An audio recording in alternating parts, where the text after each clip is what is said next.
2/3 of them American citizens, 1/3 aliens. We knew that some among them were potentially dangerous. And no one knew what would happen among this concentrated population if Japanese forces should try to invade our shores. Military authorities therefore determined that all of them, citizens and aliens alike, would have to leave. This picture tells how the mass migration was accomplished.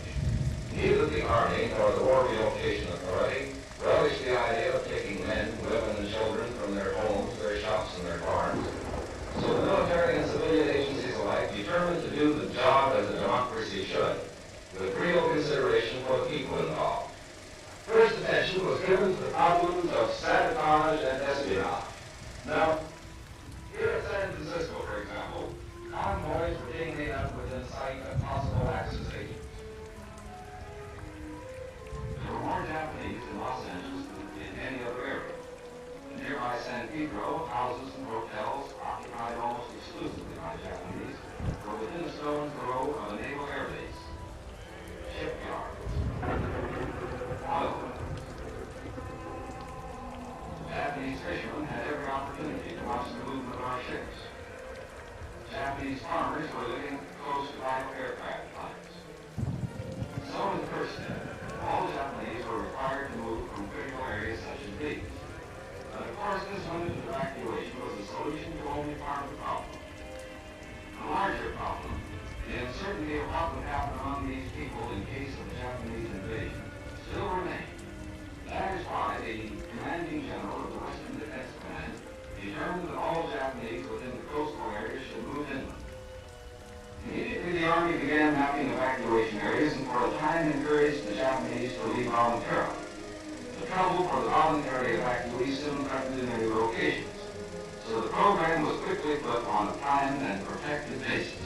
Thereafter, the American citizen Japanese and Japanese aliens made plans in accordance with orders. Notices were posted. All persons of Japanese descent were required to register. They gathered in their own churches and schools, and the Japanese themselves cheerfully handled the enormous paperwork involved in the migration. Civilian positions made preliminary medical examinations. Government agencies helped in 100 ways.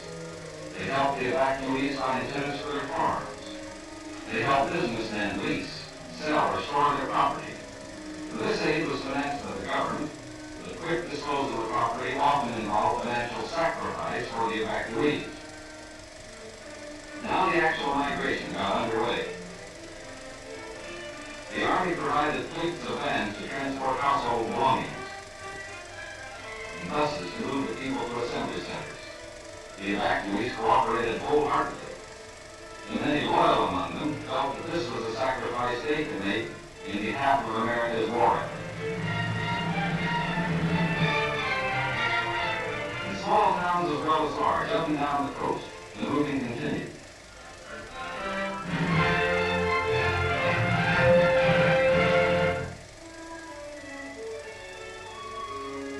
Behind them, they left shops and homes they occupied for many years.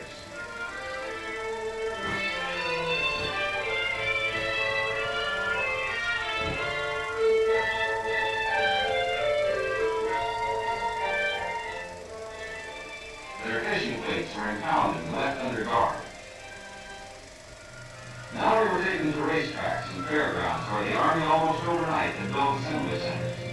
They lived here until new pioneer communities could be completed on federally owned lands in the interior. San Benito Racetrack, for example, suddenly became a community of about 17,000 persons. The Army provided housing and plenty of healthful, nourishing food for all. The residents of the new community set about developing a way of life as nearly normal as possible. They held church services, Protestant, Catholic, and Buddhist. They issued their own newspaper, organized nursery schools, and some made camouflage nets for the United States Army. Meanwhile, in Arizona, Utah, Colorado, Wyoming, and elsewhere, quarters were being built where they would have an opportunity to work and more space in which to live. When word came that these new homes were ready, the final movement began.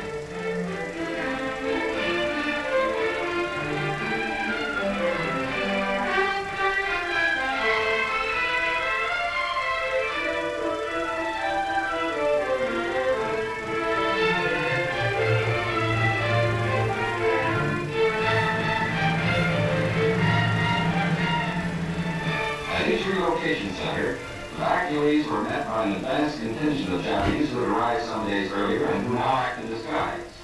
Naturally, the newcomers looked about with some curiosity. They were in a new area, on land that was raw, untamed, and full of opportunity. Here they would build schools, educate their children, reclaim the desert. Their own physicians took precautions to guard against epidemics. They opened advanced Americanization classes for college students, who in turn would instruct other groups. They made a rough beginning at self-government. For a while, the Army would guard the outer limits of each area. Community life and security within were largely up to the Japanese themselves. They immediately saw the need for developing civic leaders. At weekly community meetings, citations were given to the rock leaders who had worked most diligently. Special emphasis was put on the health and care of these American children of Japanese descent.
Believed many of those held at Guantanamo were innocent or low-level operatives. The U.S. military dossiers obtained by the New York Times and The Guardian of Britain reveal how many prisoners were taken to the Guantanamo prison, held captive for years on the flimsiest grounds. In some cases, prisoners were held on the basis of confessions extracted by maltreatment. The 759 Guantanamo files classified as, quote, secret, cover almost every prisoner since the camp was opened in 2002. More than 2 years after President Obama ordered the closure of the prison, 172 are still there. Earlier this month, U.S. Attorney General Eric Holder said it was unwise for Congress to have blocked the administration from bringing Guantanamo detainees to trial in the United States.